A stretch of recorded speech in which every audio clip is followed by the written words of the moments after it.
The Carmelo Anthony murder case is complicated.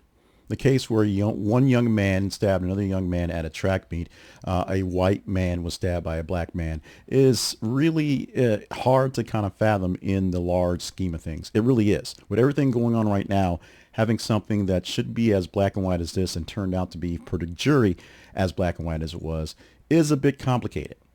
From the analysis that you've seen going into the trial and coming out of it in some cases based on your outlet, you cannot displace the whole point of race in this. Black kid stabs white kid, and what happens with that one, how things are treated. Middle of Texas. The family and people who support the family are saying that because of where they were, literally the county in Texas, they basically had no shot at getting a fair trial on the get-go.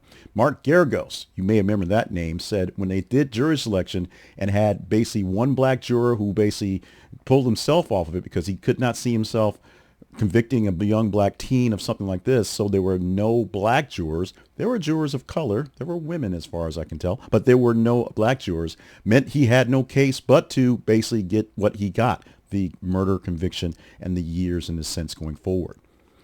But if you look towards basically a party line slit, if you will, a white versus black, a MAGA versus progressive, if you will, what you get are two separate types of ideals. The more folks who are more like this, if you will look at this and say, yeah, conditions were there. There were things going on. There are circumstances that made this thing a very complicated thing. Look at somebody who's more of a red hat. They're going to say, what are you talking about?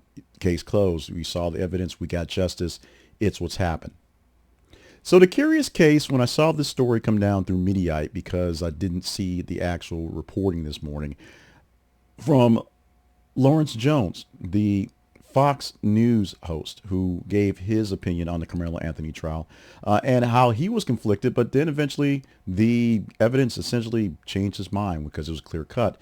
It's one of those things where if you're not, it gets a little weird. And if you're not a Fox News viewer in most cases and don't take in what's 50% propaganda on a good day, you sort of get a kind of weird slant of where things are going. Let's talk about Jones specifically. He initially said he had many doubts, that's a quote from him, about the guilt of Karmelo Anthony, but he ultimately just changed his mind after reviewing what he described as compelling evidence as it came out to light.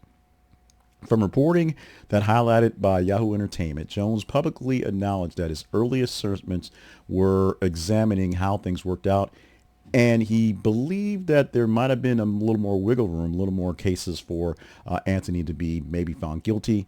But after he started examining more information from the actual case, he believed that clarified the case that it was basically a slam dunk. His comments centered on the idea that individuals should be willing to adjust their views when presented with additional facts, which is, a thing we should do. He indicated that he approached the case with skepticism, resisted rushing to judgment, but more information came to light, and as things came up, he characterized them as clear. It was to him obvious that his perspective was changing, so he had to change basically how he's put that there. Now, this is actually illustrating the growing influence on television personalities and commentators, even guys like me, and the opinions they have and how they can basically put a push to public discussions surrounding criminal cases. Now, today's media environment, it's hard to find one particular person that you might want to see, so you go through many of them. Some of them are more established. You see them on TV every day. They're kind of polished and wear a tie and things like that. Some of them are more like me, and they may seem a bit more fringe and seem more open and give their opinions. Some of them you might even question. Some of mine you do. Things like that. But here's the thing on this one. Not to be so much a hater of Lawrence Jones, but is more a hater of the Fox News brand. Lawrence Jones rose up through the ranks for Fox News and to become a morning show host on the most popular show in I guess the world, if you will, if you want to say that, in America. The Fox News morning show gets most of the ratings. Fox gets most of the ratings in cable news, believe it or not. It just is. And it's because the older generations like what they're hearing, like what they're seeing, and they are tied to something that's a traditional news show. Even if three folks sit on a couch yapping all day is what we're calling traditional for a morning news show these days.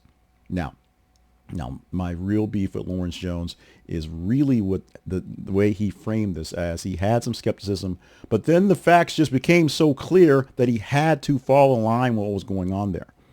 When in actuality, because Lawrence Jones is a Fox News personality, Lawrence Jones is doing what the Fox News personalities do. They pander to an audience.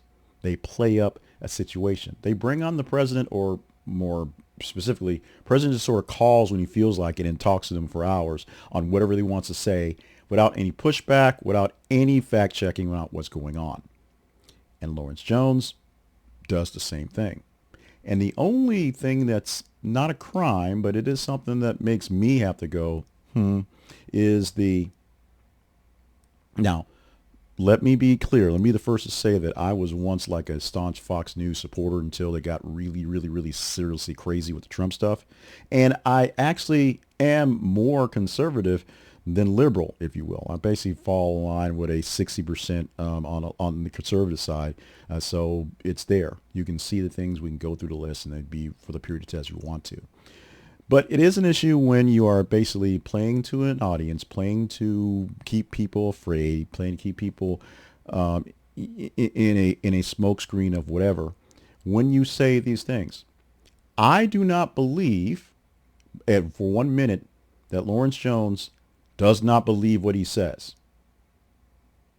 One reason why I moved out of conservative radio, one reason why I do my shows online that are a little sketchy back and forth, is because the conservative talking points, which, like I said, if you flip a coin, it's more likely I'll fall on that line just by a slight edge, are sketchy, are extremely dodgy.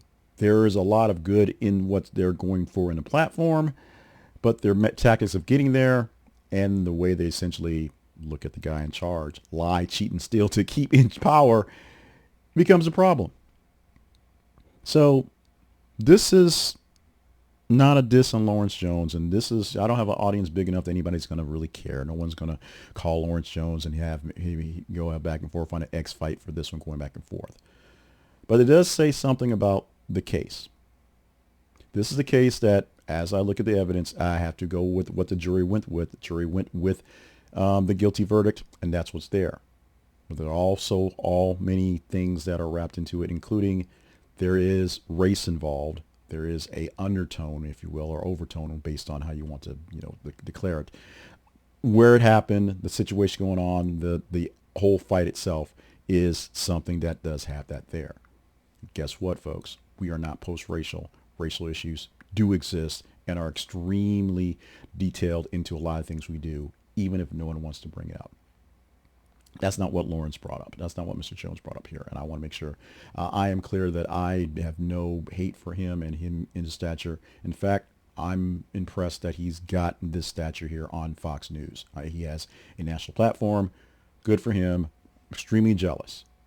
But as I said, if roles were reversed, I could not be him because I could not play the role that is meant to be played, to be on programs like that, to produce the stuff that they produce every single day. And that's it.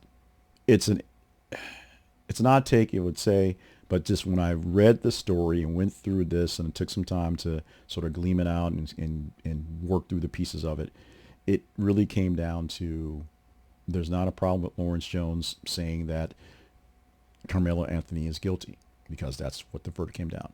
There's not a problem with Lawrence Jones saying that it seemed like it was a cut and dry case as he reviewed the evidence.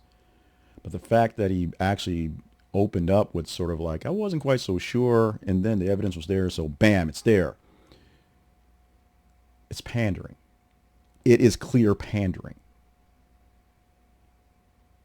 And if you're not understanding or seeing it, then you're the person that here's pandering to. So, tear me apart on this one. This is one that goes kind of off the beaten path. This is beyond my Trump derangement syndrome, more normal sort of videos on this one. This is one that may hurt a little bit. It actually does hurt a little bit to kind of do this, because it's one of those things where you don't want to tear down somebody. Literally, you don't want to tear a brother down for getting, his role and doing what he's doing. But sometimes, and because I don't have the profile and don't have the background and obviously don't have, a shiny, great, big money-making YouTube channel where I can say what I want to say and kind of live off it, you kind of wonder who you want to take your shots at. Not that anybody's going to care. Not that anyone's going to really see this. Not that this is going to blow up in any case. But this is a case of Fox News playing Fox News. And I say it often. That Fox News is the fourth source I look for after CNN. Laugh at me there. MSNBC and Newsmax kind of go back and forth. Then Fox to see, because it's the biggest one, to see, make sure they're all covering the same bases. Fox is normally on a different network, literally, when the other three are covering other things. Good luck to Lawrence Jones. I don't know how high, how far, where his career goes from here. He's already accomplished a lot doing this national shot here. And I am just, for what it's worth, happy to see someone on this platform, his platform there. But this case right here, this is something that just kind of jumped at me because I covered the trial, Karmelo Anthony. I covered it as bits and pieces as it was because it was complicated. We talked about the verdict. We'll talk more about it going forward. I tried not to get the racial stuff into it because it was so deeply engaged in that sort of dripping nastiness that we didn't want to go there. And I didn't have the ability to pull someone here to go there with me or go there, explain it to me, to you, in a proper manner. But this is one that does not warrant a 3-minute hit for quick hits on the TikTok or for the YouTube shorts. This is one I had to have chances to kind of ramble a bit and go into going here. Make your case. Am I the crazy one? Am I the wrong one? Now I'm pulling race into this when there should not be race into this, or is there actually some race into this, and that's sort of the problem? There really is something there that underlying that should just be acknowledged or at least understood for the masses and not played out into something more simpler than it is. Comment away.